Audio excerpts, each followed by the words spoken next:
শুধু কমিশনারের ছেলে কমিশনার হয়, চেয়ারম্যানের ছেলে চেয়ারম্যান হয়, এমপির মন্ত্রীর ছেলে এমপি মন্ত্রী হয়, প্রধানমন্ত্রীর ছেলে মেয়ে প্রধানমন্ত্রী হয়।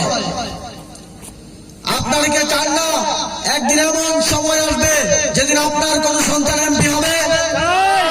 নাকি সারা জীবন যার বাপ এমপি ছিল সেই এমপি হবে, যে এমপি হবে তার ছেলেই এমপি হবে, এমনটাই চলতে থাকবে? আমরা চাই আগামীর বাংলাদেশে একজন কৃষকের ছেলে, একজন মুদি দোকানদারের ছেলে, একজন রিক্সাওয়ালার ছেলেও এমপি হবে। সেই বাংলাদেশ গড়তে হলে এই পরিবারতন্ত্রকে ভাঙতে হবে। সংগ্রামী বন্ধুগণ, এই পরিবারতন্ত্র ভাঙতে হলে 12ই ফেব্রুয়ারি আমাদের সকলকে বাংলাদেশের 1 নম্বর আসনে সাপলাকলিকে বিজয়ী করে আনতে হবে। সাপলাকলিতে ভোট দিলে আমরা নিশ্চিত করে বলতে পারি এই পঞ্চগড়ে আপনাদের থেকে আর কেউ চালাবাজি করতে পারবে না। সাপলাকলিতে ভোট দিলে এই পঞ্চগড়ের কাউকে ঘুষ দিয়ে মামা দাদার পরিচয় চাকরি পেতে হবে না। সাপলাকলিতে ভোট দিলে আপনাদের প্রত্যেকের ঘরে ঘরে অন্তত একজনের কর্মসংস্থান নিশ্চিত করা হবে।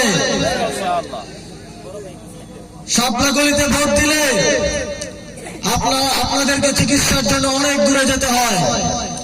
চিকিৎসার অভাবে আর কাউকে জীবন হারাতে হবে না।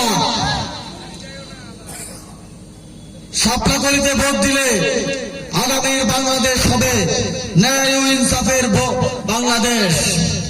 আমরা জানি বিগত 3টি নির্বাচনে আপনারা ভালো মতো ভোট দিতে পারেন নাই। কেউ ভোট দিতে গেছেন, গিয়ে দেখেছেন যে আপনার ভোটটা দেওয়া হয়ে গেছে, অথবা কেন্দ্রে ঝামেলা লাগিয়ে আপনার আর ভোট দিয়ে ফিরে আসতে পারেন নাই। এবার কি আপনারা ভোট দিতে চান? এবার কি সবাই ভোট দিতে চান? শুধু চাইলে হবে না, এবার ফজরের নামাজের পরে কেন্দ্রে উপস্থিত থেকে আপনার ভোট নিশ্চিত করবেনই আপনার পাড়া প্রতিবেশী, আপনার কেন্দ্রের অন্য সকলের ভোটারের ভোট নিশ্চিত করে ফিরে আসতে হবে। 11 দলীয় জোটের সকল নেতা কর্মীকে ফলাফল ঘোষণা হওয়া পর্যন্ত বিজয় ছাড়া ফিরে আসা যাবে না।